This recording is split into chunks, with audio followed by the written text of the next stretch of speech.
शंकर के मंदिर में प्रतिदिन जाने वाले को, और एक और चीज अपने स्मरण में रहे, अगर शिव के मंदिर नहीं जा सकते तो अपने घर में जो शिवलिंग है उस पर जल चढ़ाओ। और यदि आप अपने शंकर के घर में शिवलिंग पर भी जल नहीं चढ़ा पा रहे हो तो किसी बेलपत्री का वृक्ष हो, उस वृक्ष के नीचे भी जल चढ़ाओ। और कभी मौका मिल जाए, कभी भगवान शंकर की बड़ी करुणा हो जाए, भगवान शंकर की बड़ी उदारता हो जाए, भगवान शंकर की बड़ी कृपा हो जाए, बड़ी कृपा हो जाए, भगवान शंकर जिस दिन तुम्हारे ऊपर बहुत बड़ी कृपा कर दे, किसी सोमवार को 3 नियम बना लो। जिस दिन मेरा भोले बाबा तुम पर कृपा कर दे उस दिन सोमवार का एक नियम बनाओ कि महीने का एक सोमवार मुझे ऐसा करना है, 3 नियम धारण करना है महीने के सोमवार को। पहला, सुबेरे जाकर शंकर भगवान को 1 लोटा जल चढ़ाना है। दूसरा, दोपहर के समय पर जाकर मुझे बेलपत्री के वृक्ष के नीचे एक चावल का दाना रखकर बेलपत्री की 7, 11, 21, 108, 51 जितनी परिक्रमा आप लगा सकते हो वो लगाना है। और तीसरा, बेलपत्री के वृक्ष के नीचे और शंकर के मंदिर के दरवाजे पर मुझे एक घी का दीपक लगाना है। बस ये 3 नियम जिसने महीने में एक बार ले लिया, समझ लो उसको पीछे हटने की जरूरत ही नहीं, वो आगे ही बढ़े। महीने के किसी एक सोमवार का ऐसा नियम बना लो कि मुझे 3 नियम धारण करना है महीने के किसी भी एक सोमवार को। हम ये नहीं कहेंगे कि तुम सोमवार 5 पढ़ रहे हैं तो 5 को करो, 4 पढ़ रहे हैं तो 4 को करो, 3 पढ़ रहे हैं तो 3 को करो।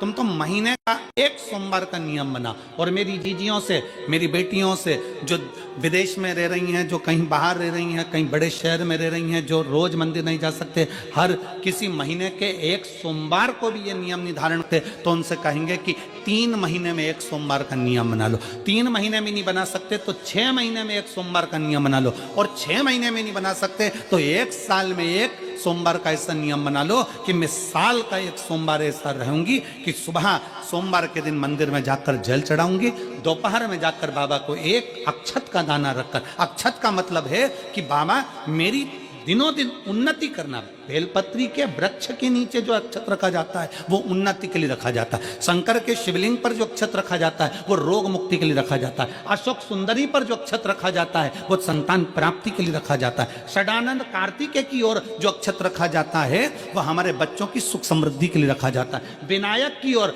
गणेश जी की ओर जो अक्षत रखा जाता है वह हमारे घर में कोई मंगल कार्य आ जाए उसके लिए रखा जाता है। और जो पीठिका होती है जिसपे शिवलिंग रखा होता है, पार्वती जी का हस्तकमल, उस पर अक्षत रखा जाता है तो नारी के अखंड सौभाग्य के लिए रखा जाता है। अक्षत रखने का भी तरीका है।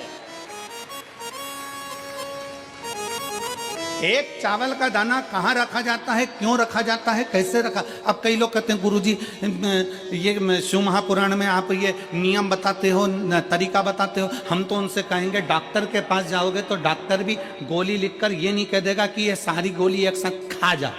डॉक्टर भी कहेगा ये गोली सुबह खाना है, ये गोली शाम को खाना है, ये गोली दोपहर में खाना, ये गोली भूखे रहकर खाना। बोलो सही है कि गलत है? ये रात्रि को खाना खाने के बाद खा लेना, ये खाना खाने के पहले, ये नाश्ते के पहले। और सुनो, ये दवाई, ये वाली पीछे वाली जो दवाई लो ना इसको दूध से लेना, ये वाली जो दवाई लो ना इसको पानी से लेना। और सुनो, ये डब्बी है इसको पानी में मिलाकर फिर पीना। दवाई लेने का भी तरीका है, उसी तरह शिव महापुराण में एक एक अक्षत का भी तरीका है और एक एक बेलपत्री का भी तरीका है।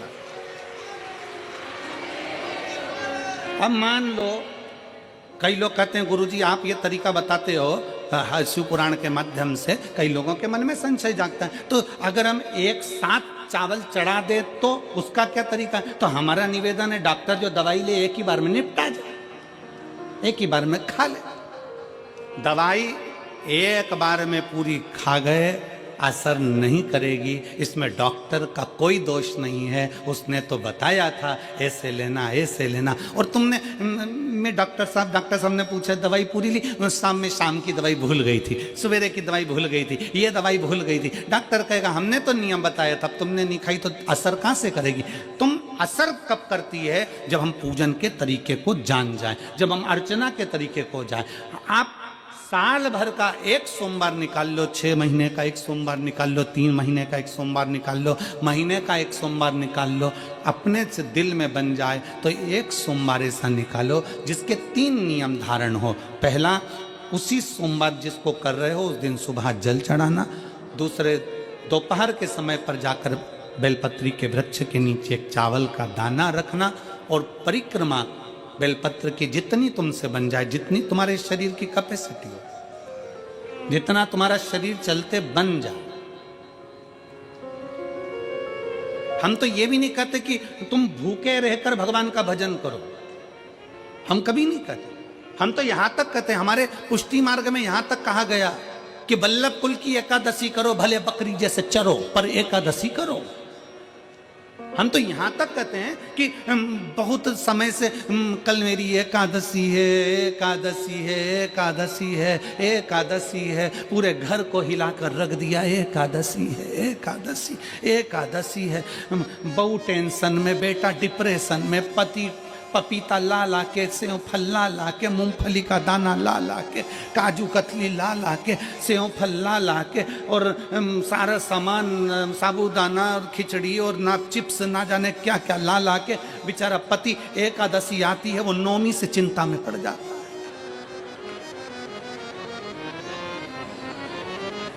हम तो ये भी नहीं कहते कि तुम व्रत बहुत भारी करो, तुम व्रत उपास भी बहुत बहुत टेंशन वाला करो, ना ना ना।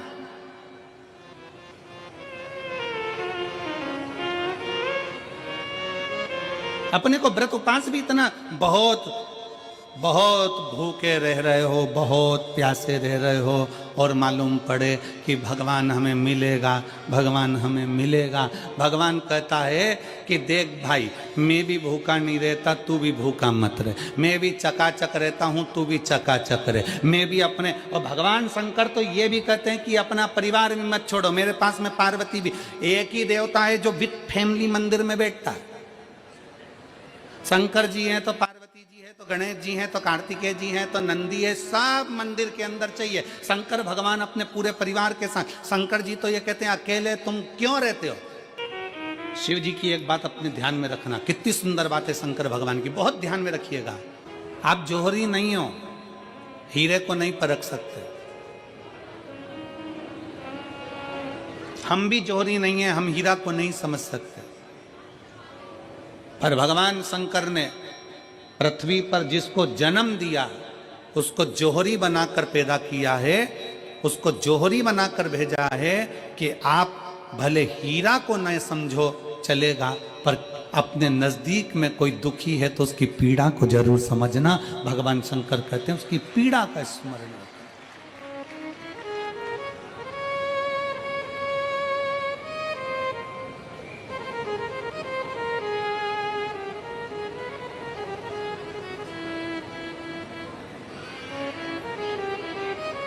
हीरा को समझो ना समझो, पर पीड़ा को जरूर समझिए।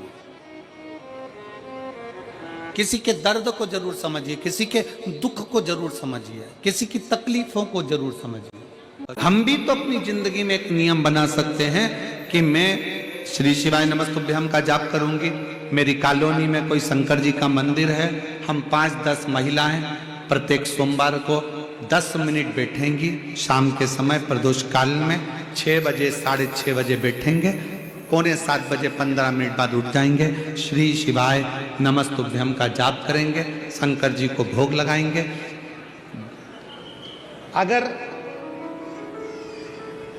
एक हफ्ते में 5 सोमवार पड़ते हैं तो 5 महिलाएं अपना नियम बना ले कि आज का प्रसाद थोड़ा सा, कुछ भी शक्कर, खड़ी शक्कर, कुछ भी मैं लेके आऊंगी, माँ भोग लगाएंगे, अपन 5 मिलकर श्री शिवाय नमस्तुभ्यम जपेंगे, प्रसाद बांट देंगे, अपने घर चले जाएंगे। ज्यादा ढोंग प्रपंच नहीं, दिखावा नहीं, कोई एक नियम।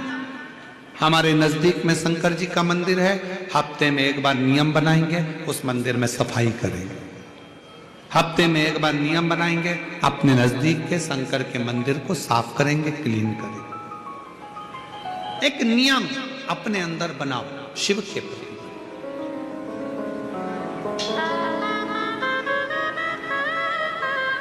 अपने भीतर जब हम नियम बना लेते हैं कि श्री शिवाय नमस्तुभ्यम जपना है, शिव को एक लोटा जल चढ़ाना है, शंकर की आराधना करना है तो शिव हमारे लिए भी कोई ना कोई नियम जरूर बनाते हैं और हमारा कल्याण जरूर करते हैं। एक नियम बना, इस कथा को सुना तुम्हारे पति को फल प्राप्त हो।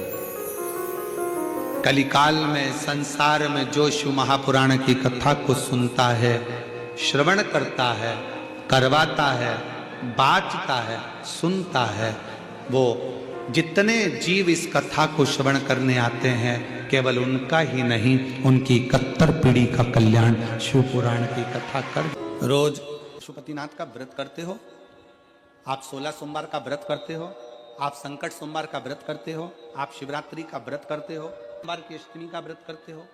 उन व्रतों में सारे व्रत करो, मना नहीं है, पर उस व्रत में अपना पूर्ण समर्पण परमात्मा के प्रति रखो। केवल खाना छोड़ा है, अन्न छोड़ा है, भोजन छोड़ा है, और दिन में सुबह से लेकर शाम तक 2-3 बार तुमने कुछ ना कुछ पाया है, वो व्रत हो सकता है आपकी दृष्टि में, पर हमारी दृष्टि में व्रत कौन सा है? शिव महापुराण की कथा कहती है कि सुबेरे आपका व्रत चालू हुआ, दूसरे दिन ब्रह्म मुहूर्त तक जो आपका व्रत आपने रखा है, भगवान का जो व्रत कर रहे हो, उस व्रत में एक बात अपने अंदर उतार कर रखो कि इस दिन मैं अपने मोबाइल का त्याग करती हूँ, पूरे दिन मैं मैसेज नहीं पढ़ूंगी, मैं देखूंगी नहीं, मैं अपशब्द नहीं कहूंगी, मैं जानूंगी नहीं। दूसरा, आज के दिन मेरा व्रत है, आज 1 महीने में, 15 दिन में, 2 दिन में, 20 दिन में मैंने अगर किसी से भी अपशब्द कहा होगा, आड़ा टेढ़ा कहा होगा, तो सबसे पहले आज व्रत वाले दिन मैं उसको सॉरी कहूंगी, क्षमा मांगूंगी और अपने हृदय से लगाने का प्रयास करूंगी। व्रत है। व्रत का तीसरा अंश, आज मेरा व्रत है, मैं आज के दिन किसी को भी अपशब्द नहीं बोलूंगी, किसी के लिए आड़ा टेढ़ा नहीं बोलूंगा, आज जितना बन सकेगा मैं सात्विक जीवन जीऊंगा। चौथा, आज मेरा व्रत है, आज के दिन मैं झूठ नहीं बोलूंगी, ना झूठ बोलूंगा सुबह से लेकर शाम तक। और 5वां, आज व्रत वाला दिन है, जितना फलार मैं करूंगी उसका पैसा जोड़ूंगी कि 15 रुपए का मैंने साबुदाना खाया, 10 रुपए का बटाटा खाया, ये खाया, वो खाया, सारा हिसाब लगाकर 55, 60, 70 रुपए जितने होते हैं, उसमें से एक अंश निकालकर मैं उसका एक भाग किसी गौशाला में जाकर गाय को चारा जरूर दूंगी। आपका व्रत, आपकी साधना, आपका तप, आपका बल, आप कैसा कर रहे हैं? केवल भूखे रहने पर भगवत पद की प्राप्ति नहीं होती। शिव महापुराण की कथा कहती है कि भूखे रहने से भगवान की प्राप्ति नहीं होती। शिव पुराण की कथा कहती है भगवान को पाने की भूख बढ़ाने से भगवान की प्राप्ति होती है। भीतर से परमात्मा को पाने की भूख बढ़ाइए, भगवान को पाने की भूख बढ़ाओ भीतर से।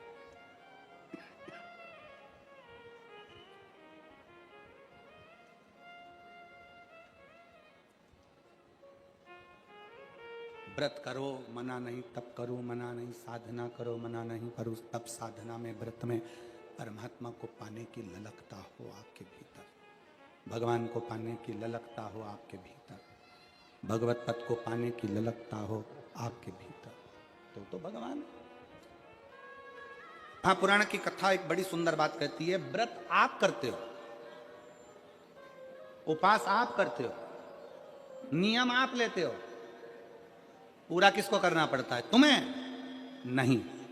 व्रत आप करते हो, उपास आप करते हो, नियम आप लेते हो, और पूरा देवाधिदेव करते हैं, भगवान शंकर करते हैं। बस इतना जरूर याद रखें कि जैसे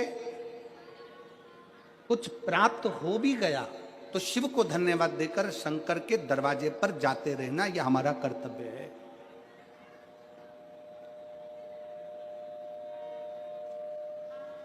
एक बहन जी ने पत्र लिखा था कल, उस पत्र में बहन जी ने लिखा कि शिव महापुराण तप का मतलब क्या होता है? चलिए, उपास का मतलब बताओ। खाना छोड़ देना व्रत नहीं है, दूसरे का धन छुड़ाकर खाना छोड़ देना व्रत है। शिक्षा दे देना, किसी को चिकित्सा की जरूरत है, उसकी चिकित्सा में थोड़ा सा धन लगा देना, कोई रोते हुए के आंख के आंसुओं को पोंछ देना, किसी के दुख में खड़े होकर उसको खुशियां प्रदान कर देना, ये दुनिया का सबसे बड़ा व्रत है, सबसे बड़ी साधना, सबसे बड़ा तो मन साफ है तो सारी गलतियां माफ है, और अगर मन ही साफ नहीं है तो गलती कौन माफ करेगा भाई। लंबी बाती का प्रमाण अलग होता है। लंबी बाती क्यों लगाई जाती है? भगवान के मंदिर में, दीप में, देवियों की पूजन में, लक्ष्मी की वृद्धि के लिए। कौन से देवता के यहाँ लंबी बत्ती लगती है और कौन से देवता के यहाँ गोल बत्ती लगती है, उसका भी प्रमाण बनना। किसी देवी की पूजन करो तो लंबी बत्ती आती है, कुल देवता की पूजन करो तो लंबी बत्ती आती है। किसी मंदिर में किसी देवता को लगाने जाओ तो गोल बत्ती लगती है, उसका भी प्रमाण है। लंबी बत्ती जहां लगाई है, अगर लक्ष्मी के सामने लगाई है तो लक्ष्मी की लंबाई बढ़ती है, लक्ष्मी की वृद्धि बढ़ती है। अगर कुल देवता के नाम की लगाई है तो वंश की वृद्धि होती है। इसलिए हमारे यहाँ अमावस्या पूनम को जो पाटे माटे भराते हैं उसमें गोल बत्ती नहीं लंबी लगाई जाती है, जिससे हमारा वंश बढ़े। नवरात्रि में देवी जी की जो बाती लगाई जाती है वो लंबी लगाई जाती है, गोल नहीं। क्यों? क्योंकि जिससे माँ हम पर कृपा बना कर रखे, हमारा वंश खूब बढ़े, हमारे यहाँ लक्ष्मी की वृद्धि हो। स्थिर बाती, गोल बाती लगाई जाती है ब्रह्मा के मंदिर में, इंद्र के मंदिर में, देवता के मंदिर में। तुलसी के सम्मुख में लंबी बाती नहीं लगती, तुलसी के सम्मुख में गोल बाती लगाई जाती है महाराज, जिससे स्थिरता का भाव केंद्रित हो। स्थिरता का भाव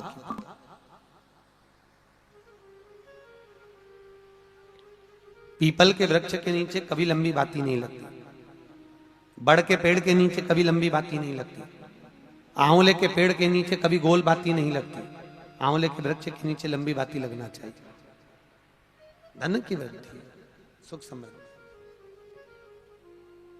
तुलसी के पौधे के नीचे लंबी नहीं लगती, गोल बाती लगती। बातियों का भी प्रमाण है।